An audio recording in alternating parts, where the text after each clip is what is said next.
আপনি কি জানেন বাংলাদেশে এক সময় কামানের মতো বিকট শব্দ শোনা যেত, কিন্তু এর পিছনে কোনো যুদ্ধ ছিল না এবং অনেকের মতে আজও এই শব্দ শোনা যায়।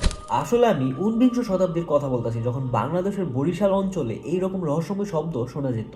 এরকম শব্দ শোনা যাওয়ার ঘটনাকে নাম দেওয়া হয় গানস অফ বরিশাল, বা যাকে বরিশাল গানস নামেও অনেকে চিনেন। শুধু বাংলাদেশের বরিশাল নয়, ভারতের গঙ্গা তীর, স্কটল্যান্ড, জাপান, আমেরিকা, অস্ট্রেলিয়া এবং আরও অন্যান্য দেশে এরকম ঘটনা রেজিস্টার করা হয়েছে।